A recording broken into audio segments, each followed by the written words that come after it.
cosa. Háblame, háblame,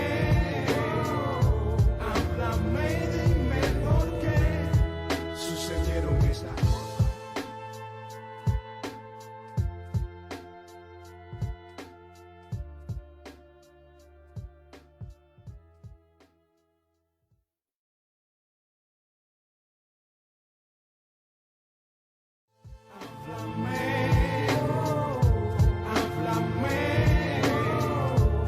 Háblame y dime por qué sucedieron esas cosas. Háblame, háblame, háblame y dime por qué sucedieron esas cosas. Háblenme.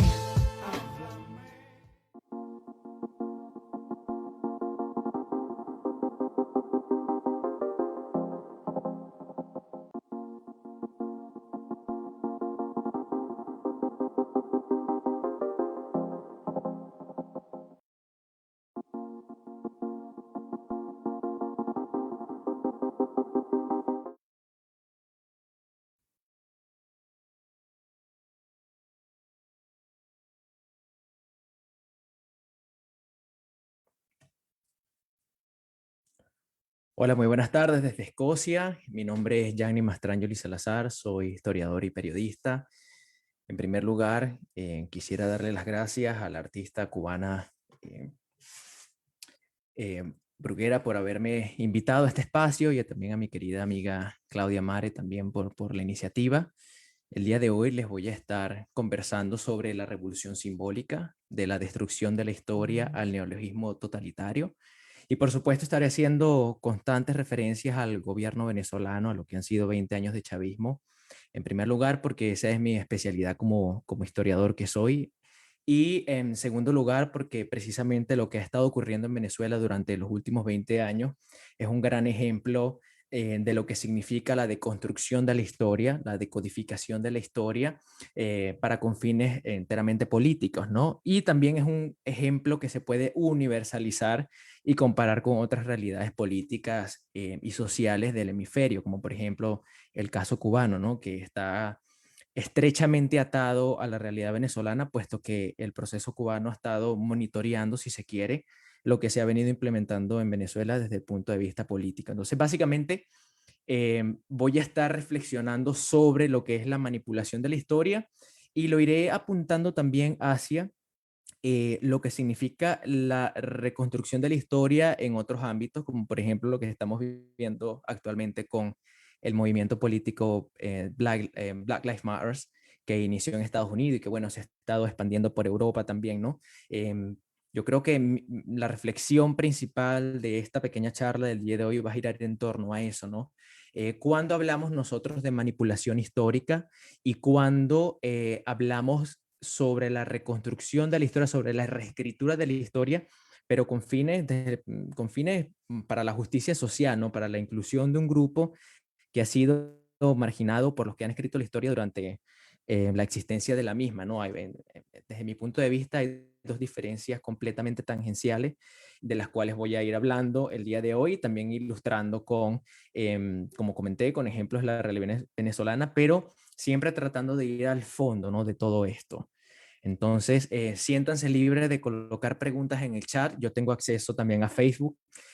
Con gusto las iré respondiendo. No solamente tienen que ser preguntas, pueden ser, por ejemplo, sugerencias, anécdotas, etcétera. Las voy a ir leyendo en la medida que voy conversando para también un poco hacer esta charla como no como un espacio de monólogo, ¿no? Sino que también sea un espacio interactivo en donde no solamente mis experiencias sean las que contribuyan a este tema, sino también las experiencias de ustedes. A mí me gusta muchísimo lo que es el intercambio bilateral, ¿no? Que no solamente sea unidireccional, sobre todo en esta época en donde todo se hace online, ¿no? Bueno, sin más que agregar, vamos a comenzar.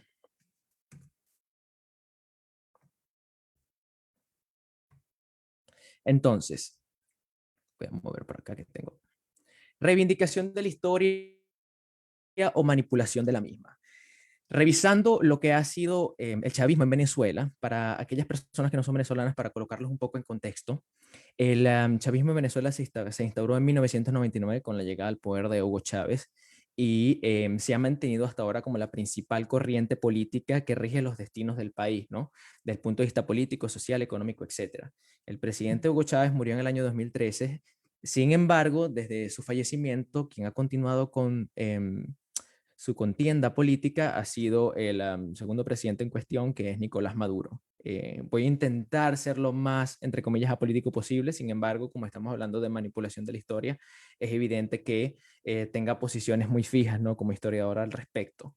Entonces, cuando hablamos de reivindicación de la historia y tomamos como ejemplo el caso venezolano, que iré también colocando algunos ejemplos del caso cubano, hay ciertos puntos en común que yo encuentro como historiador y que me gustaría discutir con ustedes en esta tarde. ¿Por qué? Porque cuando nosotros analizamos todo lo que es la campaña política de, por ejemplo, un gobierno de izquierda y cómo ha sido utilizada la historia para instrumentación de este cambio político, la mayoría de nosotros lo único que tendemos a decir es, bueno, toman la historia para manipularla y hasta allí se queda. Están utilizando el discurso histórico para manipular a la población y poder de esa manera instaurar un sistema político definido, ¿no? Pero ¿qué hay más allá de eso? O sea, ¿qué es lo que se esconde detrás de la manipulación histórica? ¿Existe algo como manipulación histórica? ¿Con qué se come eso y con con qué finalidad se hace, ¿no? A mí me gusta siempre llegar al final de las cosas y no dejarlo única y exclusivamente en lo superficial. Bueno, utilizan la historia para manipularla.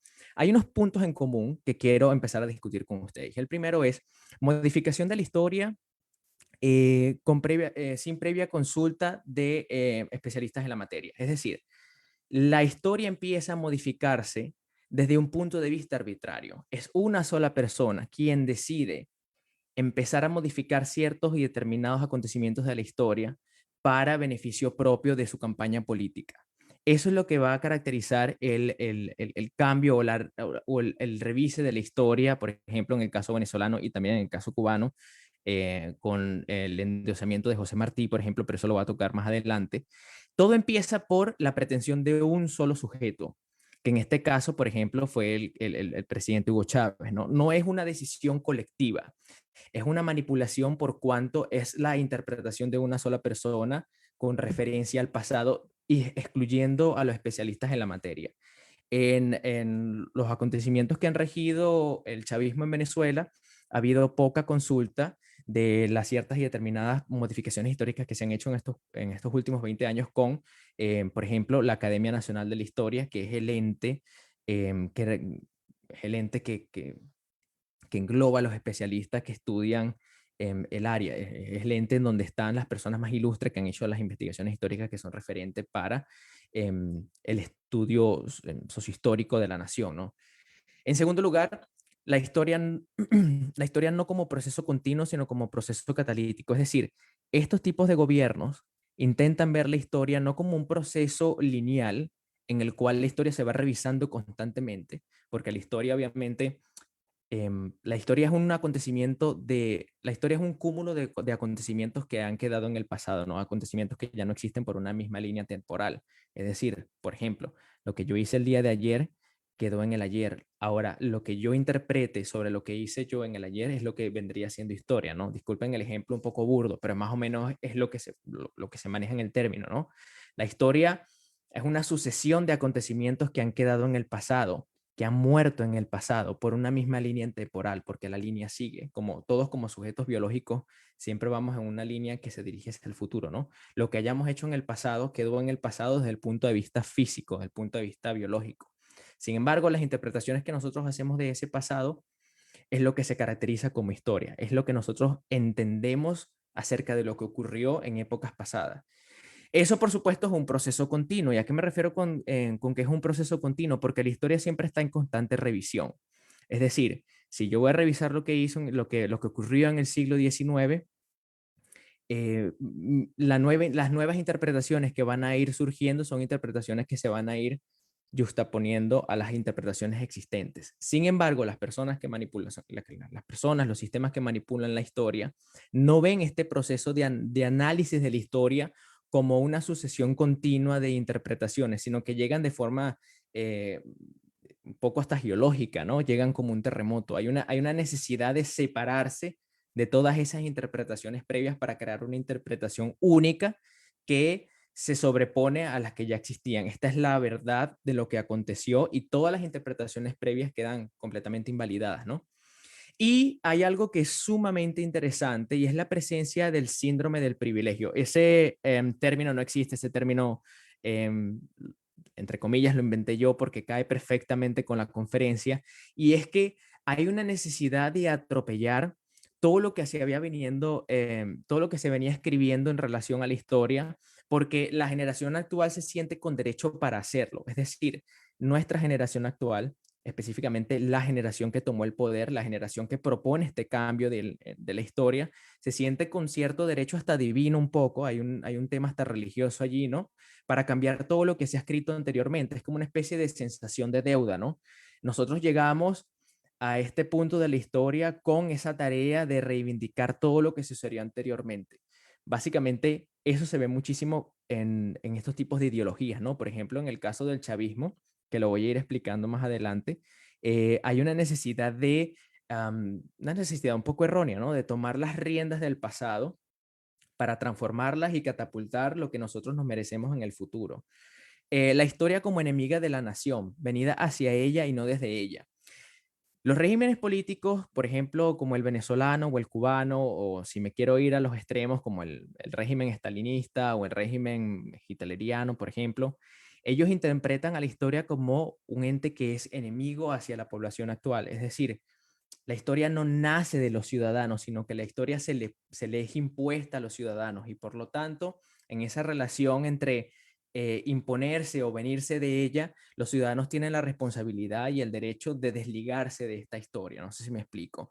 La historia no la interpretan como, he venido comentando, como una sucesión de acontecimientos, sino que única y exclusivamente la historia es un factor externo, es un factor ajeno que se impone a nosotros, y por tanto nosotros tenemos la labor y tenemos la responsabilidad de rechazarla. Es como rechazo hacia lo exógeno, ¿no? También existe, por ejemplo, la existencia de paralelismos entre hechos históricos no relacionados entre sí. Eso lo voy a ir tocando en la medida en que vayamos avanzando. Estos tipos de sistemas se empeñan en rechazar ciertos y determinados eventos históricos y revalorizar o hasta endiosar otros, ¿no? Porque estos tipos de acontecimientos que se resaltan son los que más se parecen a los propósitos que estas determinadas revoluciones quieren implementar, ¿no? En el caso venezolano, por ejemplo, va a ser el periodo de la independencia. Hay una fijación terrible con la independencia de Venezuela porque la independencia de Venezuela, sus características históricas coinciden con lo que pretende el chavismo instaurar en el país, la lucha de los pueblos, etcétera, ¿no? Entonces, marginamos unos eventos históricos y resaltamos excesivamente otros, siendo un poco anacrónico, ¿no? Cuando no existe comparación entre uno y otro. Y la reencarnación en forzosa de los muertos. El Simón Bolívar que reencarna en Chávez, por ejemplo, el José Martí que reencarna en Fidel Castro, por ejemplo, también. Hay una necesidad de rescatar estos próceres, estos líderes patrios, estas grandes figuras de la historia, como si estas figuras que pertenecieron a una época determinada todavía tuvieran enseñanzas que caben en el presente, ¿no? Entonces, básicamente, esta es una pequeña línea que yo establecí aquí sobre cuáles son los puntos específicos que dan en cabida a la manipulación de la historia, ¿no? Entonces, discúlpenme el título, yo tiendo a ser algo jocoso, ¿no? Pero si no, la cuestión se hace un poco bastante aburrida. Pero una de las características fundamentales de la manipulación de la historia en dictaduras como la venezolana, en dictaduras como la cubana, y los cubanos que me están escuchando pueden colocar sus comentarios en el chat, es que hay una presencia constante de fanatismo religioso, ¿no? Es como, por ejemplo, el apóstol, en el caso de Moisés, por ejemplo, Moisés que se encontró en la montaña con Dios, y Dios le dio los 10 mandamientos, y Moisés es el que está en su debido derecho a explicarle a la ciudadanía, bueno, en este caso a la ciudadanía, pero en el caso de Moisés al pueblo lo que dictamina Dios. Más o menos esa dinámica es la que se traduce en esta manipulación de la historia. Por ejemplo, si el líder político, que en este caso yo, sin tapuje alguno, me refiero como dictador, en este caso a Chávez, ¿no?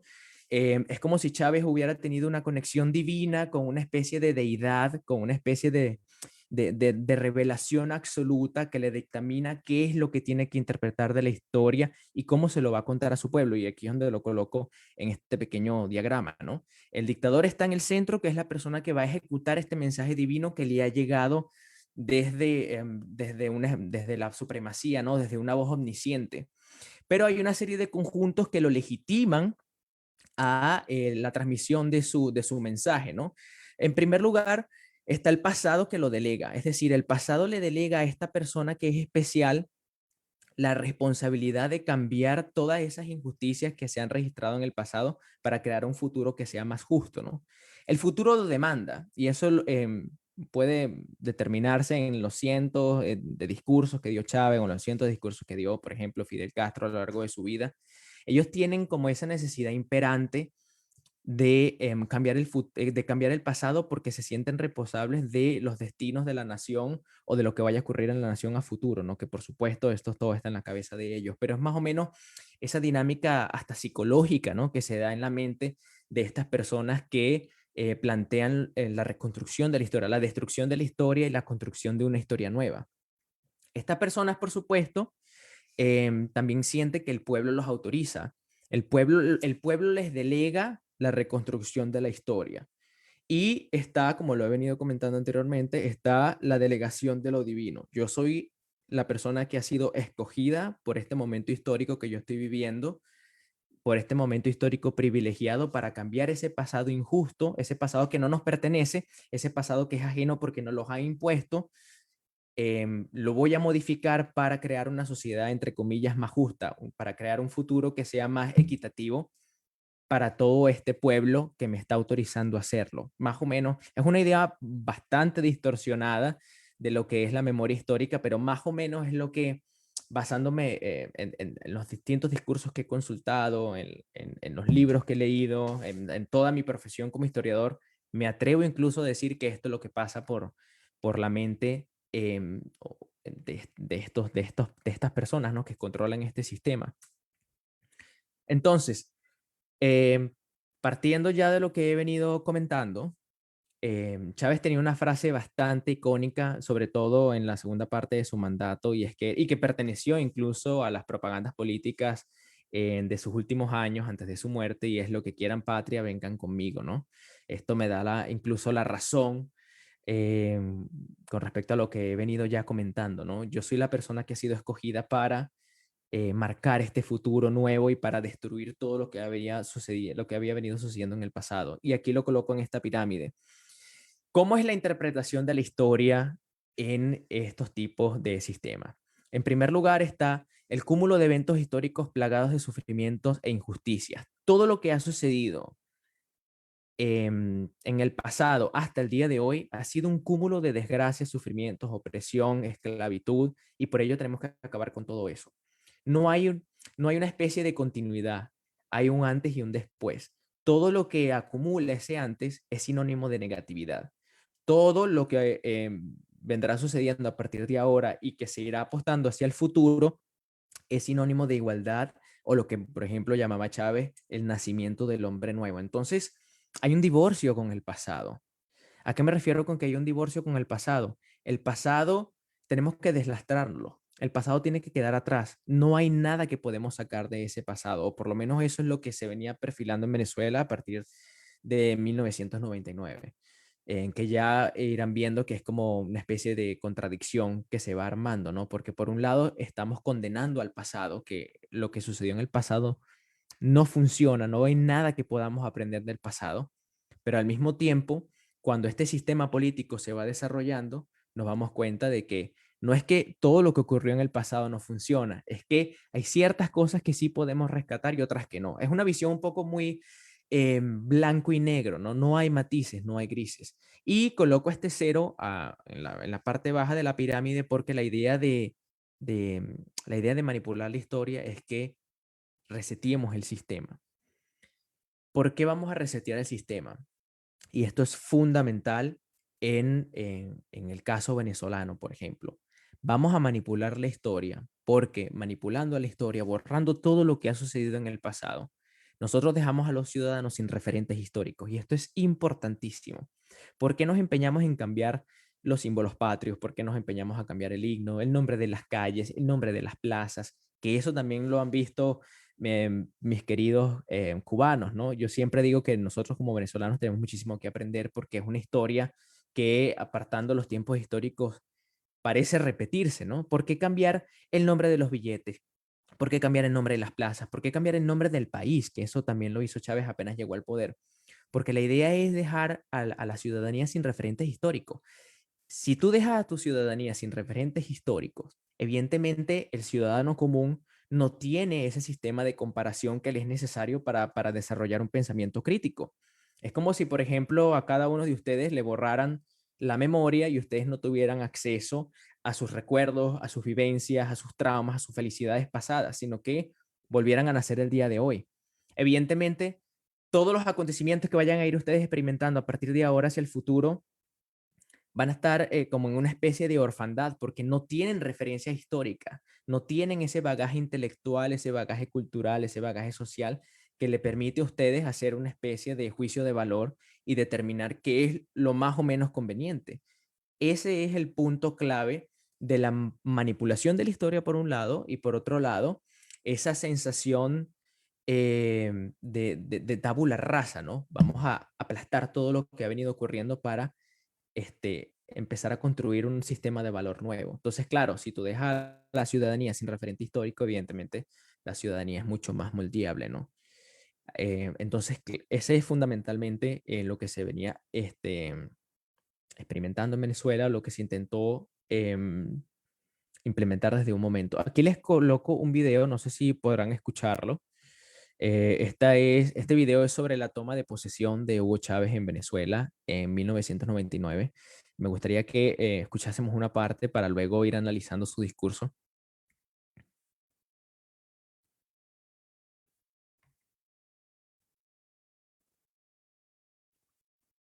Aquí.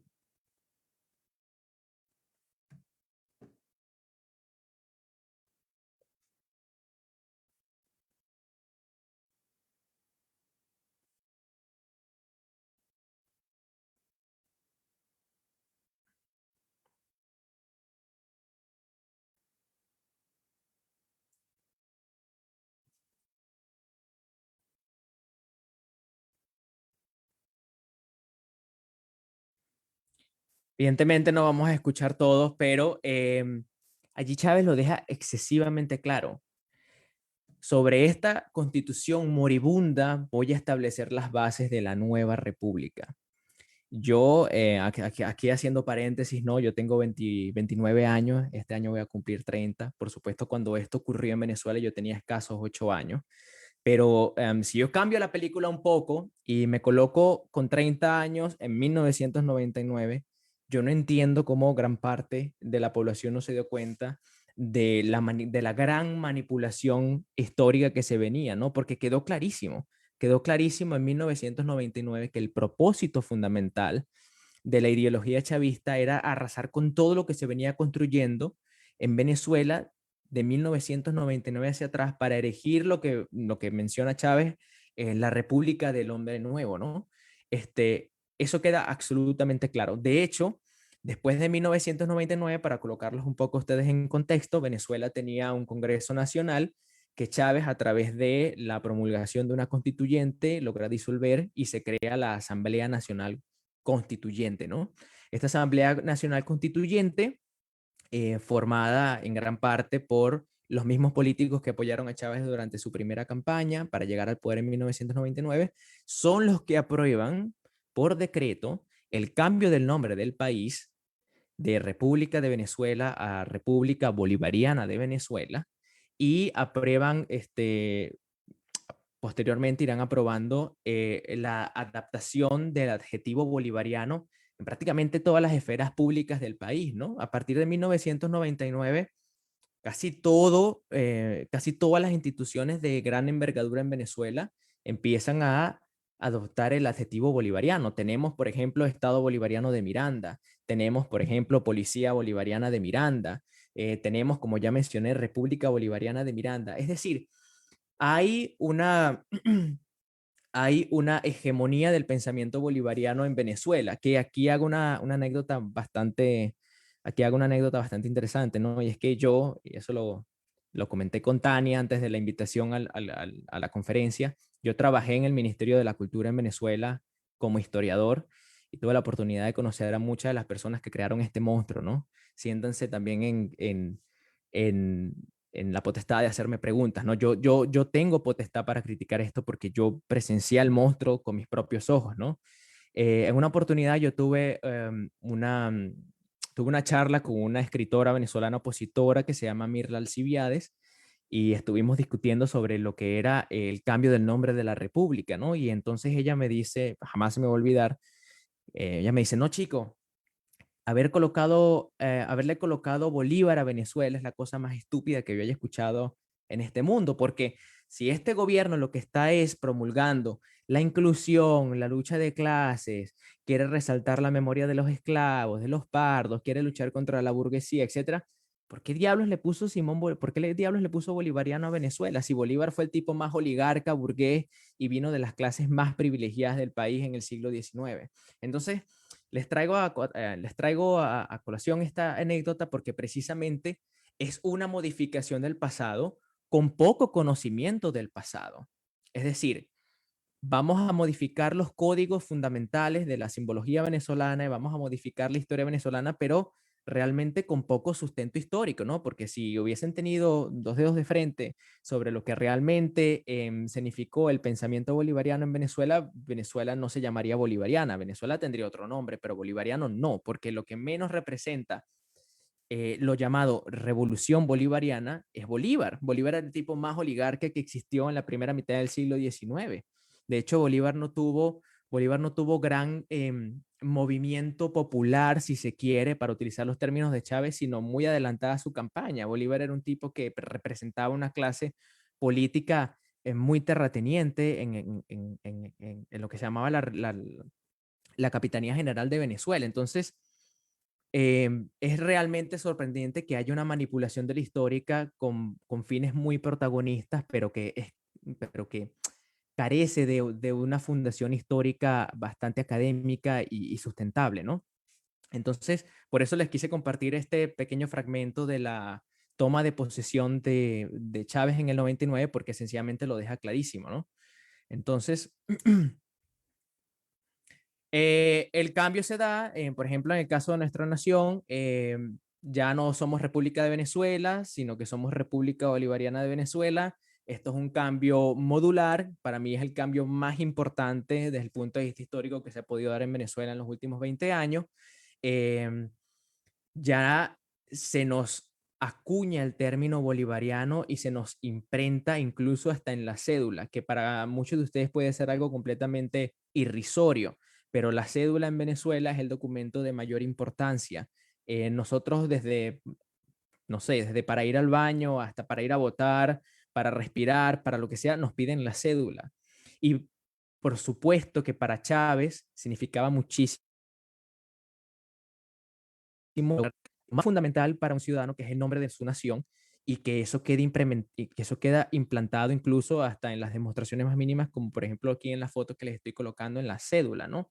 Es es el marco de un antes y un después, que se va a venir caracterizando por, como ya les comento, la figura de Simón Bolívar, pero más importante aún, la figura de Bolívar encarnada en Chávez. Es decir, Chávez le da cierta preferencia, por no decir completa preferencia, al pensamiento bolivariano, única y exclusivamente porque hay esta necesidad de crear unos paralelismos, ¿no? Yo vengo a rescatar la figura de Simón Bolívar, encarnando a Simón Bolívar en mí mismo, y yo voy a ser el que va a terminar la tarea que Bolívar no pudo. Es un poco el rescate de esa ideología mesiánica que tanto existe en América Latina, ¿no? Yo en ningún momento, estoy hablando del caso de Venezuela porque evidentemente es lo que manejo, soy venezolano, lo he seguido durante muchísimos años, pero la manipulación de la historia, apartando las necesidades revolucionarias, dictatoriales, etcétera, calza muchísimo con esta visión paternalista de la política en América Latina, ¿no? Entonces, aquí les traigo dos ejemplos muy claros, lo que es el antes y el después, ¿no?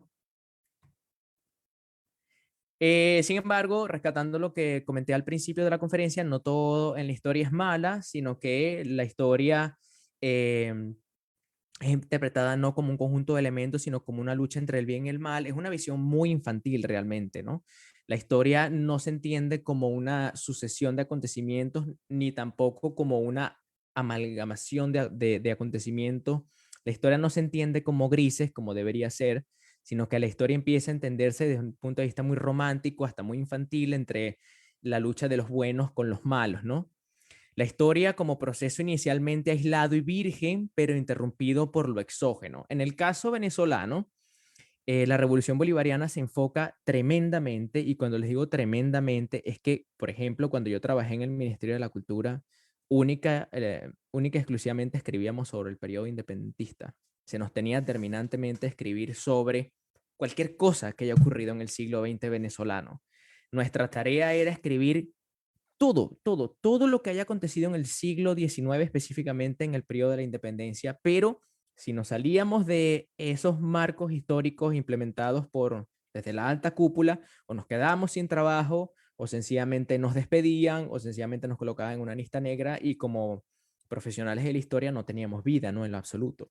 Entonces, hay este rescate excesivo de la memoria de la independencia, porque para lo que está viviendo Venezuela en ese momento, que es la lucha revolucionaria, etcétera, es lo que encaja perfectamente. Es decir, el pueblo en el siglo XIX que se está alzando contra el imperio español para lograr su independencia. Si yo traslado ese discurso al siglo XX, XXI, cuando llega Chávez al poder, es ese pueblo marginado que está luchando para independizarse, ya no ahora del imperio español, sino del imperio estadounidense, ¿ok? Para lograr su independencia. Por eso es que en este tipo de sistemas políticos, la relación con la historia es muy contradictoria, porque por un lado se está negreando completamente a la historia se rechaza como un todo, pero al mismo tiempo, ¿ok? Mientras yo estoy diciendo que la historia es mala, que la historia a nosotros se nos ha impuesto la historia, que la historia no viene de nosotros, sino que es algo exógeno, la historia tiene ciertos y determinados puntos que son rescatables. Obviamente no es casualidad que esos puntos que son rescatables son los puntos que benefician al sistema político de ese momento, ¿no? Y aquí les traigo un par de fotos para que ustedes vean más o menos a los que me refiero, ¿no? Es la historia guerrera, es la historia de los que van a alzarse en armas contra el sistema opresor. En el siglo XIX, ojo, esto lo estoy diciendo yo desde la interpretación chavista, en el siglo XIX, el pueblo, las masas, los esclavos, los pardos, etcétera, que toman las armas y se alzan contra los blancos que tienen relaciones con los españoles, que están aquí para oprimirnos, que nos han estado oprimiendo durante 300 años, etcétera. Yo traspolo eso al discurso chavista, y es el pueblo, ok, luchador también, que debe tomarse en armas para garantizar la independencia. Ahora bien, ¿de qué independencia estamos hablando en el siglo XX? Bueno, en el siglo XXI estamos hablando de la independencia de América Latina, la independencia de Venezuela en contra del gobierno de los Estados Unidos, que los amigos cubanos que me están escuchando, por supuesto, tienen N cantidades de anécdotas y situaciones que pueden traer a la conversación, porque es el mismo discurso que también se ha estado implementando en Cuba. Entonces, con esta revalidación de la independencia, y esto es muy importante, quiero dejarlo aquí recalcado, es que se le va a ir dando legitimación a los grupos bolivarianos. Los grupos bolivarianos son unas células armadas que fueron fundadas por Chávez a partir del año 2000-2001, y que ahora representan prácticamente un estado paralelo, ¿no? Porque es un conjunto de gente que está armada hasta los dientes, y disculpen el vocabulario tan llano, son personas que están armadas de pie a cabeza, y que sencillamente ahorita representan como una especie de estado paralelo, porque ni siquiera el estado mismo puede controlarlos, ¿no? Esta especie de monstruo violento, esta especie de monstruo ilegal, lo creó precisamente Hugo Chávez partiendo de esta filosofía que debería tomar armas para garantizar la independencia. Entonces, les coloco una imagen al lado de la otra, o mejor dicho, una imagen sobre la otra, para que vean exactamente cuáles son los propósitos por los cuales vamos cambiando la simbología y vamos tergiversando la historia. No es casual. No es casual que se marginalice un evento histórico y se revalorice otro, porque todo va obedeciendo a una agenda. Que ustedes me podrán decir, bueno, pero el ciudadano común no se da cuenta que están utilizando el periodo de independencia para justificar estos grupos armados que nada tienen que ver con la policía. No, pero eso todo queda en el inconsciente, porque la historia es un punto de referencia, así estudiemos o no estudiemos la historia. Por eso es que estos tipos de sistemas van cambiando el nombre de las plazas, el nombre de las autopistas, el nombre de los edificios, el nombre de los billetes, porque cuando un ciudadano común sale a la calle, puede estar o no interesado en la historia, pero convive con la historia diariamente, convive con la historia cuando paga con un billete y tienen ese billete la foto de un prócer determinado, convive con la historia cuando entra a un edificio y ese edificio tiene el nombre de cierta determinada persona, etcétera. Son patrones que se van creando en la ciudadanía que pertenecen al espacio urbano y que van haciendo vida en el inconsciente colectivo. Y eso tuvo gran vigencia en Venezuela a inicios del siglo XXI y no les quiero comentar el final de la historia porque es sencillamente doloroso. Lo que empezaron con unos círculos bolivarianos armados terminó siendo, por ejemplo, un estado de violencia increíble e indomable en Venezuela y ya eso daría tema para otra conferencia, ¿no? Lo que quiero decirles es que esto es real, esto sucede y está perfectamente planeado y por muy irónico que sea, por muy superfluo que parezca, evidentemente es ese discurso ideológico que va sustentando las políticas que van a ir apareciendo en la medida en que el sistema se va desarrollando, ¿no? Está perfectamente planeado y por muy irónico que sea, yo no sé por qué la Siri, por muy superfluo que parezca, como tengo el Facebook aquí, el Siri se activó, pido disculpas. Entonces, al buen entendedor, pocas palabras. Les venía comentando que la encarnación de Bolívar en Chávez como pase para tutelar, libertar a los países de América Latina. El rescate de la independencia tampoco es casual, ¿ok? Chávez quiere internalizar a Simón Bolívar porque también eso le da la capacidad a él de entrometerse en los destinos políticos de la América del Sur. Acuérdense que Simón Bolívar pues libertó las 7 naciones, etcétera. Simón Bolívar fue la cabeza tutelar del proceso independentista suramericano y por supuesto, si Chávez encarna la figura de Bolívar, el pensamiento de Bolívar, Chávez, por supuesto, tiene la potestad de dirigir las agendas políticas de otros países, ¿no? Como les vengo comentando, esto no es nada casual. La independencia de Venezuela es entendida no como un proceso de liberación exclusivamente nacional, sino como también la segunda independencia del continente y en términos internacionales, fronterizos a la América del Sur, Venezuela sigue el legado de Fidel Castro, porque hay como una especie de doble protagonismo aquí, ¿no? Por un lado está Simón Bolívar en el cuerpo de Chávez y por otro lado está la conexión de ambos socialismos entre Cuba y Venezuela.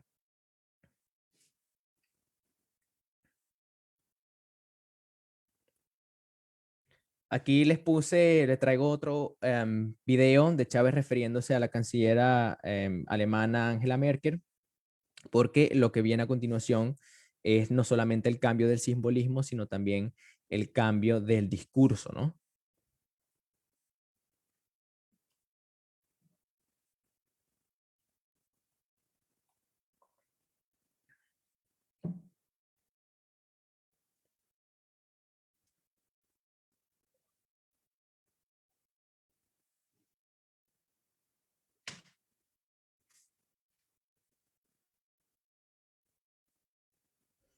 No les continúo el video, pero básicamente lo que quería decir Chévez allí es que la canciller alemana Angela Merkel se fuera a lavar su parte trasera, porque en este contexto la canciller alemana estaba denunciando la intromisión del gobierno de Venezuela en las políticas, las agendas políticas del continente, del subcontinente suramericano, ¿no? Entonces, a mí me gusta siempre ilustrar lo que vengo comentando con ejemplos porque sencillamente todo lo que estoy exponiendo aquí tiene suficiente base, suficiente demostración. Hay una cantidad de records que se pueden consultar si tienen alguna duda, pero básicamente es la personificación de una ideología histórica que siempre va a ir de la mano con una sola persona y que en el caso de Venezuela, por ejemplo, se extendió en todo lo que fue el subcontinente americano, ¿no? Lo que se llamaría luego el socialismo del siglo XXI. Entonces, Me gustó este video en particular porque precisamente, y aquí arriba tienen la caricatura también, es como una especie de cáncer, y discúlpenme el término, ¿no? Es como una especie de cáncer esto de manipular la historia que se va a ir extendiendo en todo el continente latinoamericano, o en este caso el subcontinente suramericano. Al punto está que entre el 2007 y el 2008 casi toda América del Sur estaba dominada por gobiernos de izquierda, ¿no? Tutelados todos y financiados prácticamente todos por el gobierno venezolano encabezado por Hugo Chávez, ¿no? Entonces, les he venido comentando sobre los cambios en la historia que se han ido reflejando en el cambio del nombre de la República de Venezuela a la República Bolivariana de Venezuela. A nosotros también nos modificaron la bandera en el año 2005. Nuestra bandera venezolana por excelencia tenía 7 estrellas. Chávez decidió colocarle 8. Y bueno, hubo toda una especie de debate allí. Quiero hacer un paréntesis. No es que la población venezolana se haya quedado callada a todos estos cambios en su simbología. Han habido N cantidades de debates, de conferencias, de protestas, incluso por parte de los historiadores que pertenecen a la Academia Nacional de la Historia. Sin embargo, como les mencioné anteriormente, Chávez tenía inmensa mayoría en prácticamente todos los poderes públicos venezolanos, sobre todo en la Asamblea Nacional Constituyente, y evidentemente cualquier tipo de promulgación o cualquier tipo de sugerencia en cambios de la historia era completamente aprobado por esta Cámara, ¿no? Entonces, a nosotros se nos cambió la bandera, a nosotros se nos cambió incluso el caballo. Lástima que no tengo aquí una foto, pero en nuestro escudo nacional, nosotros tenemos el caballo de Simón Bolívar, que antes de la reforma de Chávez, el caballo miraba hacia atrás como mirando hacia la derecha, y cuenta Chávez, lo contó en su programa de televisión del momento, que él estaba hablando con su hija pequeña, Rosa Inés, y su hija le preguntó que por qué el caballo estaba mirando hacia atrás, que el caballo debería mirar hacia la izquierda, como mirando hacia el futuro, ¿no? Y él, después de haber tenido esa conversación con su hija pequeña, él decidió plantear el cambio de la dirección del caballo a la asamblea, y la asamblea lo aprobó, ¿no? Para que ustedes vean que no hay ningún tipo de consulta con los académicos del tema, sino que simplemente eh, a, a complacencia del líder político, ¿no? Entonces al caballo nuestro se le cambió la dirección y ahora mira hacia la izquierda, ¿no? Pero también hay un cambio en el lenguaje, y el cambio en el lenguaje implica que para lograr ese divorcio de la historia, para lograr esa deconstrucción de la historia y esa renovación de la misma, nosotros tenemos que no solamente divorciarnos del pasado, sino que también tenemos que divorciarnos de aquellos agentes que se han encargado de escribir esa historia opresora. Acuérdense que en estos tipos de sistemas políticos, la historia es una lucha entre el bien y el mal, ¿verdad? Entre los amigos de la nación y los enemigos de la nación. Por lo general, dentro de este esquema hasta psicológico, son los enemigos de la nación los que han escrito esa historia opresora, esclavista, etcétera. Para lograr nosotros diferenciarnos de esa historia negra, oscura, malvada, tenemos que también diferenciarnos de esos actores que la han dominado. Y eso se refleja en el lenguaje.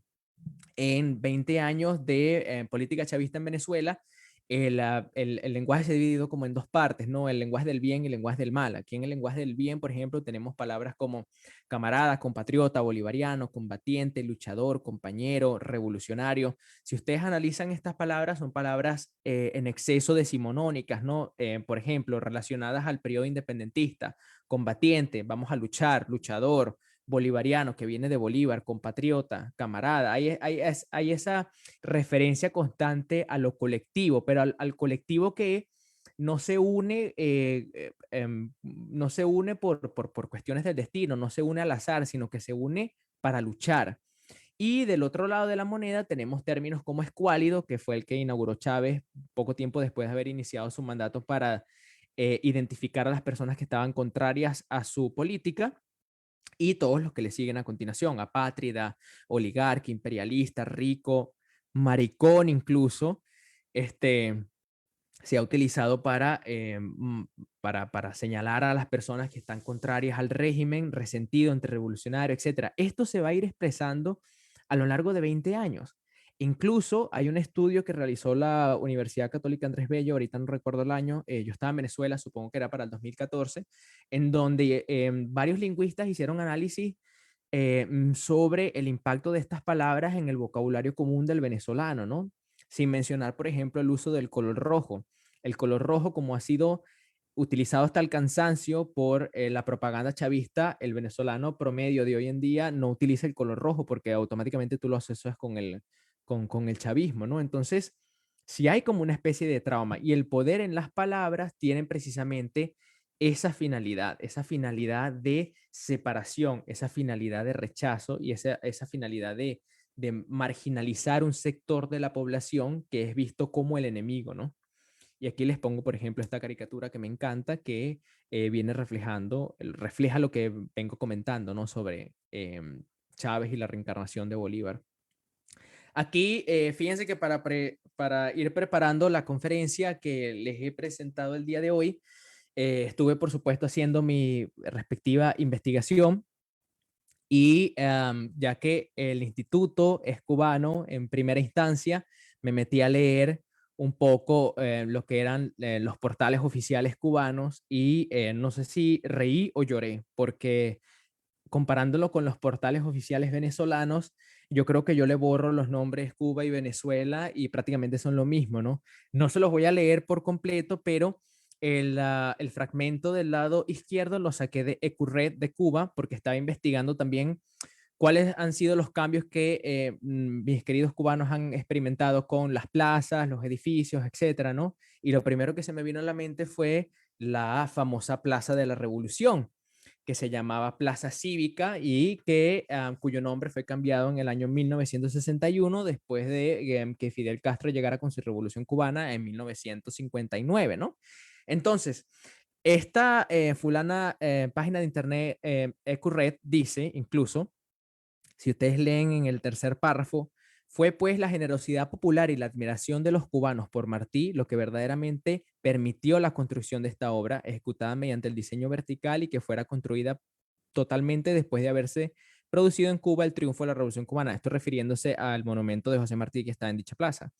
La forma de poder por el pueblo, del poder por el pueblo impidió que el régimen dictatorial afrentara a Martí con un homenaje hipócrita y convirtió el monumento al héroe nacional en el verdadero testimonio de respeto y admiración por su memoria.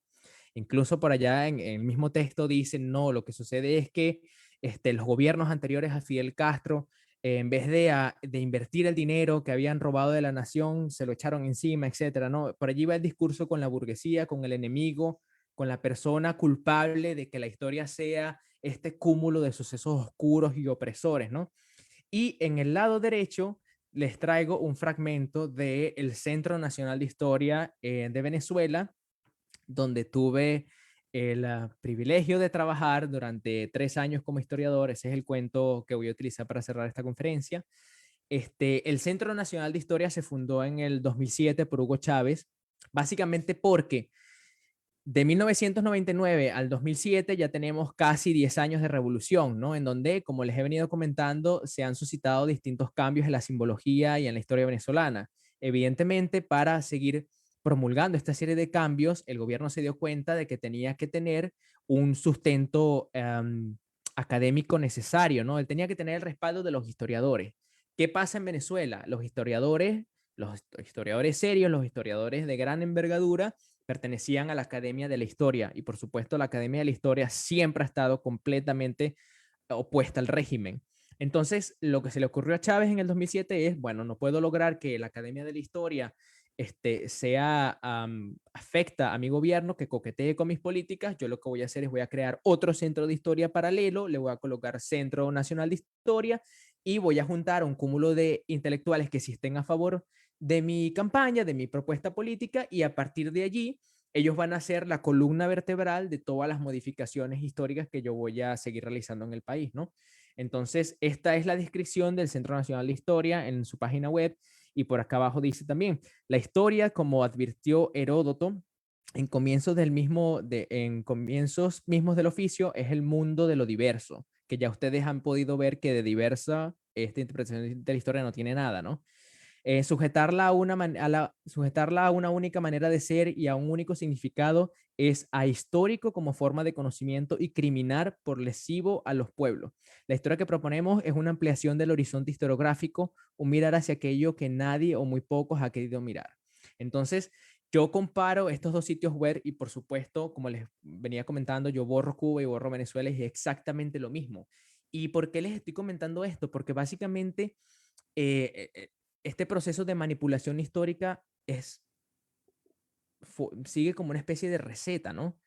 Es una agenda que tiene características comunes y que precisamente siempre obedece a los mismos patrones y en determinadas maneras, o por lo menos en el caso latinoamericano, tiene los mismos resultados, ¿no?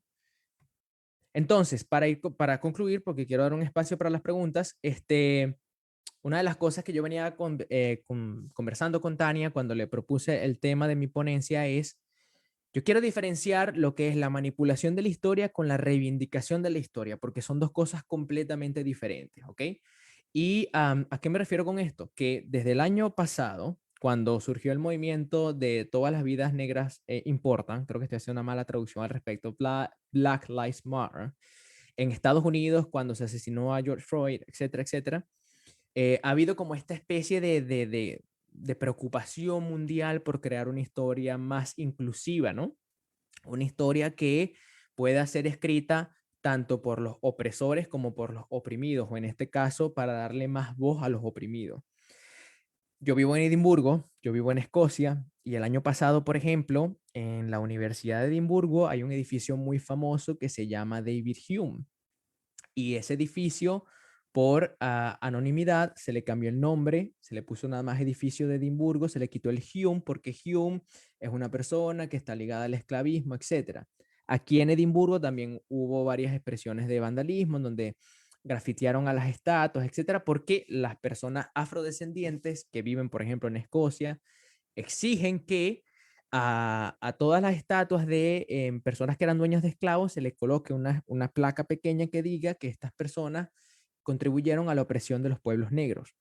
Eso es una cosa completamente diferente a lo que yo les he venido explicando con la manipulación de la historia en América Latina, especialmente en Venezuela. Y aquí les coloco un cuadro. En el caso venezolano, la manipulación de la historia pretende desasociar al individuo de su pasado para dejarlo sin referentes históricos válidos, mientras que movimientos como el de Black Lives Matter pretende ofrecer miradas más amplias e inclusivas acerca de un mismo hecho histórico. Aquí no estamos diciendo que vamos a borrar a las personas que eran esclavistas para altar a los esclavos. Aquí estamos reconociendo que hubo tanto esclavistas como esclavos. Lo único es que queremos que hay un respeto a la memoria de los esclavos, no como en el caso venezolano, que en el caso venezolano, para los ojos de Hugo Chávez, todo lo que sucedió de 1999 hacia atrás no existe. Es decir, para Chávez hubo un gran vacío. Para Chávez hubo la historia de los indígenas, donde todos nos amábamos y nos adorábamos, etcétera. La independencia, después no ocurrió nada. Para aquellos que no son venezolanos, la independencia ocurrió en 1830. Bueno, para Chávez no hay nada. Para Chávez, 1830, hay como una especie de columpio y llegamos a 1999. Todo lo que ocurrió en ese gran periodo histórico que estamos hablando, que son más de 150 años, no existe. Estos tipos de movimientos no proponen eso. Condena arbitrariamente la historia con fines políticos, ya se lo venía discutiendo, condena la escritura de la historia, más no la historia misma. Es decir, estos movimientos, por ejemplo, americanos, no están condenando el hecho per se, lo que están es condenando cómo se ha interpretado y cómo se ha escrito ese hecho histórico determinado. Y lo hacen no con fines políticos, sino lo hacen con fines sociales. Por otro lado, los cambios, en el caso venezolano, los cambios son propuestos por la sociedad civil. Es decir, el movimiento Black Lives Matter es un movimiento cívico que es el que propone los cambios y los presenta al gobierno. No es al revés, no es el gobierno quien impone cambios históricos a la sociedad civil, son dos cosas completamente diferentes. Y en el último punto, la propuesta histórica evidentemente es infantil y excesivamente romántica, mientras que en los otros grupos la propuesta histórica posee razones sociales válidas de fundamento intelectual considerable. Entonces, esto es más o menos para aclarar porque evidentemente yo he tenido muchos comentarios que dicen, bueno, pero los movimientos Black Lives Matter también pueden estar modificando la historia, o por qué una reescritura de la historia sí es buena y por qué otra reescritura es mala. Simplemente estamos hablando que uno o el capricho de una sola persona, de un solo dirigente político, mientras que en estos movimientos, como el de Black Lives Matter, por ejemplo, no obedece la necesidad de un solo ente político, sino que es la necesidad de un cúmulo de personas, de un grupo de la sociedad civil que exige justicia, que no exige que borres completamente una parte de la historia, sino que hagas que la historia sea un conocimiento muchísimo más inclusivo. Entonces, para terminar, quería decir que por supuesto no todo es malo, que los pueblos no necesariamente adaptan, mejor dicho, los pueblos no solamente adoptan estas medidas de cambio histórico con pasividad, sino que los pueblos única y exclusivamente reaccionan a la historia basándose en sus recuerdos. En el caso venezolano, vuelvo e insisto, a nosotros, por ejemplo, nosotros tenemos una montaña bellísima en Caracas que se llama Ávila. El gobierno venezolano le cambió el nombre hace muchísimos años y le puso Guaraíra Repano. Nadie en Caracas, ningún venezolano que se respete, conoce a la montaña como Guaraíra Repano. La población común le sigue diciendo Ávila. Tenemos un parque muy hermoso en medio de la ciudad que el parque se llamaba Parque del Este. Chávez le quitó el este porque para Chávez en su coeficiente mental, el este, la parte este de Caracas es donde vivía la gente rica. Chávez le quitó Parque del Este y le puso Parque Generalísimo Francisco de Miranda, que es otro prócer venezolano. Nadie en su sano juicio le llama Generalísimo Francisco de Miranda. Y no estoy diciendo como una pretensión o un capricho, sino que única y exclusivamente el pueblo no reconoce la historia desde la versión de las personas que la dominan, sino el pueblo reconoce la historia basándose en su misma memoria. Y en la memoria de los venezolanos, el Ávila se llama Ávila y no se llama Guaraíra Repano. Eso me da cierta esperanza porque eh, me da a entender de que la historia no es tan manipulable como parece, porque para manipular la historia al 100% tienes que manipular la conciencia colectiva, y la conciencia colectiva es una característica que está muy arraigada en el inconsciente colectivo, y que allí es donde nosotros podemos rescatar lo que es la verdadera esencia de nuestra historia, ¿no? Lo que me preocupa a mí como historiador es que, por supuesto, en la medida en que vayan pasando las generaciones, los referentes van cambiando, y las personas que reconocen estos espacios históricos, que reconocen una historia que es más neutral, que es más plural, por supuesto, estas personas van muriendo, y estas personas que van creciendo sobre estos referentes que han creado gobiernos como por ejemplo el de Venezuela, el gobierno de Cuba, ¿no? Sin embargo, ya quedará de parte de nosotros seguir rescatando y seguir transmitiendo esa verdadera esencia histórica que parte de nuestra memoria, como una especie de lucha, ¿no? Para tratar de frenar estos intentos que se nos han ido imponiendo sobre la manipulación de nuestro discurso, de nuestra memoria, ¿no? Y aquí quiero terminar con esta imagen de una estatua de Hugo Chávez que se erigió con el gobierno de Nicolás Maduro, pero que por el mismo descontento, por el mismo rechazo a este atropello de la memoria, los venezolanos el año pasado la quemaron. No estoy promulgando la violencia, pero lo que quiero decir es que el pueblo siempre toma protagonismo y toma las riendas de su destino, bien sea un destino que perteneció al pasado o un destino que da miradas hacia el futuro. Entonces, muchísimas gracias, creo que me encadené demasiado. Si tienen alguna pregunta, estoy completamente dispuesto a responderla en el chat. Voy a dejar un minuto o dos para ver si tienen algún tipo de pregunta, comentario, sugerencia. Como les venía comentando, este es un tema que siempre me ha apasionado muchísimo, no solamente como historiador, sino también como persona que trabajó en el Ministerio de la Cultura. Yo trabajé en el Centro Nacional de Historia por más o menos 3, 4 años, y yo precisamente me tocó verlo, me tocó ver con mis propios ojos cómo se manipula la historia en Venezuela. Me tocó, desgraciadamente, en algún momento también que escribirla. Así que, como decimos en mi país, puedo hablar perfectamente con los pelos en la mano, ¿no? No sé si también esté escuchando aquí alguna persona que trabaje en un ministerio público, por ejemplo, cubano, y tenga la pregunta de, bueno, ¿qué hago? ¿Cómo logro yo em, luchar, ¿no? En contra de este gran monstruo ideológico que se me impone, porque, por ejemplo, en mi caso, la realidad era que si yo alzaba mi voz, perdía el trabajo, ¿no? Pero yo creo que uno siempre puede cuidarse las espaldas, como lo hice yo en su momento, y saber decir no con mucha prudencia, ¿no? Y en toda conferencia, por ejemplo, que yo di en el Centro Nacional de Historia, siempre traté de hacerlo de la manera más neutral posible, sin entrar tanto en ese cambio drástico ni en ese uso del lenguaje abusivo que se nos imponía desde células más altas, ¿no? Entonces, si no hay más, si no hay preguntas al respecto, de nuevo quiero agradecerle eternamente a Tania Bruguera por la invitación al espacio, siempre agradecido de discutir, de hablar con mis queridos cubanos, que yo siempre lo digo. Por ejemplo, el año pasado tuve una conferencia también con Marta María y con Claudia Maure, y yo siempre pienso que los cubanos son como una especie de hermanos mayores, ¿no? Y que nosotros tenemos muchísimo que aprender de ellos.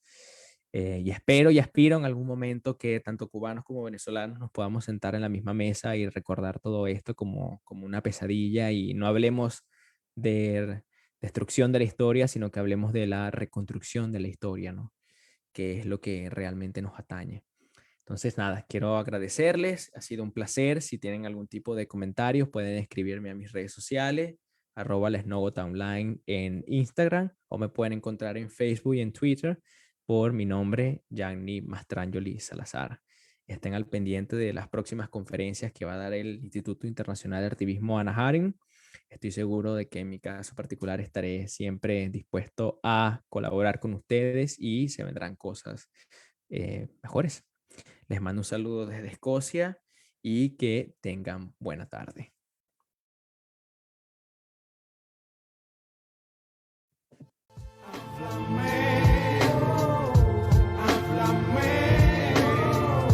Háblame, dime por qué sucedieron esas cosas.